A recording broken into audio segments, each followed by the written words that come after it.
at work. Just say, Alexa, play KPRC on iHeartRadio. Now, more Jimmy Barrett Show. 432 here on AM 950 KPRC. Here's one of those stories that drives you crazy. It's a ransomware story. It involves, I think, it's either 22 or 23 little Texas towns, only one of which we know the identity of, where evidently they were attacked by a ransomware, and that's about all we know.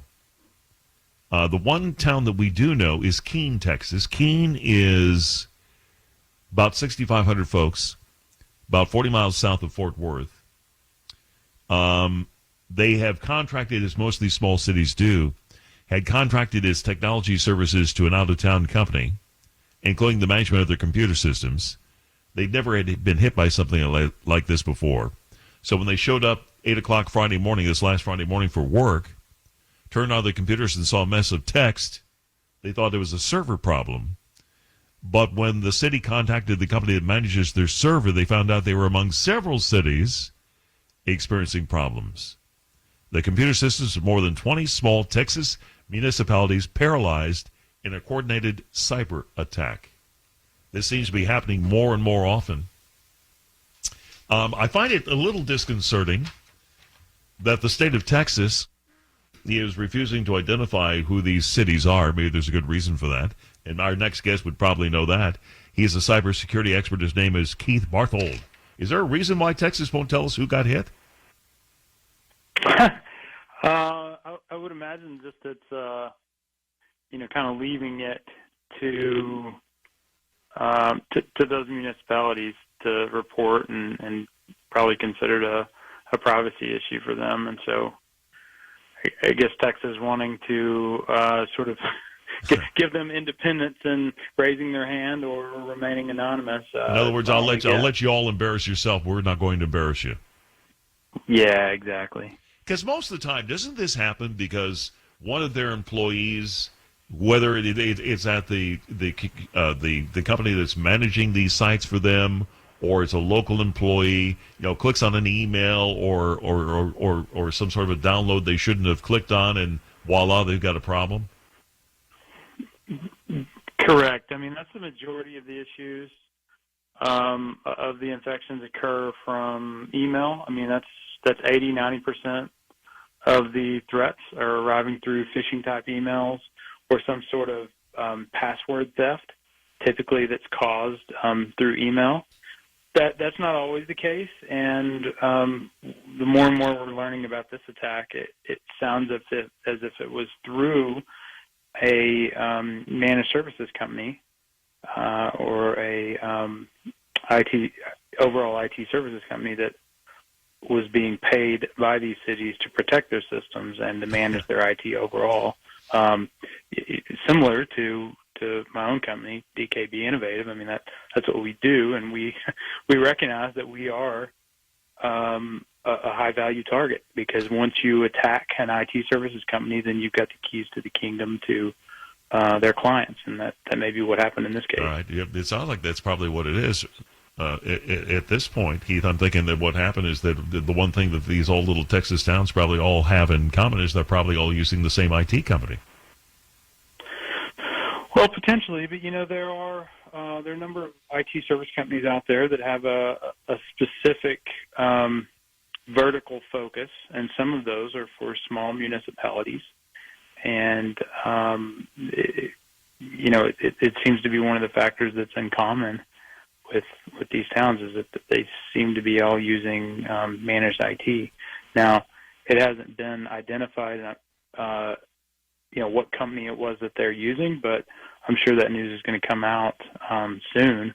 We do know one of the other towns was Wilmer, Texas. I did a story with CBS yesterday, and the mayor did raise her hand and said, we're down because of this, and had I don't know if it was U.S. Marshals or some type of military cybersecurity team that was investigating. So, do we have any idea what the purpose behind this was? Obviously, I would guess that what they wanted to do is, like any other ransomware attack, it's about making money. I'm guessing in most cases it's not about stealing information of the customers in these municipalities. It's about freezing things up and requiring these municipalities to pay some sort of a fee in order to get their control of their computer back. That's correct, and I think they're seeing from other attacks that have happened this past year. Major cities like Baltimore, whose systems were compromised with ransomware, and seeing where large sums of ransom were paid out.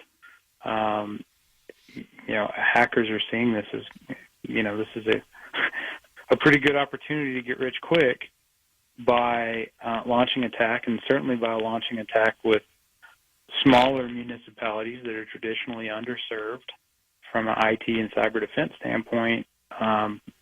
It's a great target for a hacker to get paid. And we see most of these attacks coming from China and Russia is where the majority of those are coming from. If you get, if you're paying a ransom, if you're a city like Baltimore and you're paying the ransom, then there's not much there to discourage them from continuing to do what they do, right? If you're successful at what you do. Correct. And there's not a lot of consequence from these, foreign entities. We see a few years back, the FBI indicted a number of hackers at once, and you see a common thread is that in those pictures, they're all in Chinese military uniforms. And while they got indicted, they're certainly never going to see the inside of a U.S. prison without extradition treaties between the U.S. and China. How are these entities? What kind of monetary gain are they getting? How are they collecting money? Is this in Bitcoin? How in the world it's Bitcoin? Is it Bitcoin? That's how they get paid off? That's exactly what it is. Instructions are provided within these ransomware attacks. Information is provided to send Bitcoin to unlock it. And I know that the FBI and Texas state government has asked, do not pay the ransom. We don't want to, continue negotiating with terrorists and paying off terrorists here. But when faced with extended downtime and potential loss of data, then it becomes very appealing to pay the money and make the problem go away. I guess in the case of Keene, Texas, we know that 9/11 was not affected, the police was not affected, utilities were not affected. I guess it prevented them from accepting credit card payments for water bills. So in the grand scheme of things, that ain't the biggest deal on the planet. But we have heard of all these systems being shut down before. So it all depends, I guess, on how sophisticated the person or the group of persons is who's conducting the attack. It does, and a lot of it depends on just how that network is segmented, how their systems are separated, whether they had off-site air-gapped backups to consider, did the ransomware crawl into their backups and encrypt that? Because if backups are set up properly, then hopefully that wasn't affected, and maybe the quickest way to get systems back up is to clean them and restore data from backups. Sometimes it doesn't matter whether that backup is encrypted or not. There may be an extended period of time in order to restore the data, and so someone would be tempted to pay the ransom just to get back up in business, which is what we saw in a small hospital in Indiana at the beginning of the year, where they had backups. The problem is it would have taken 2 to 3 weeks to fully restore services with the backups, and so it just made more sense to pay the ransom. Jeez. Yeah, it's a shame, but you're right. I mean, if you're kind of between a rock and a hard place. The best way to prevent this from happening, of course, is to prevent it from happening, which is Easier Right. said than done, clearly, because generally these crooks are one step ahead of everybody else, aren't they? They are. I mean, because it's a well-funded enemy. I mean, you think about it. If the U.S. federal government ganged up against you and wanted to take out your household, you don't stand much of a chance.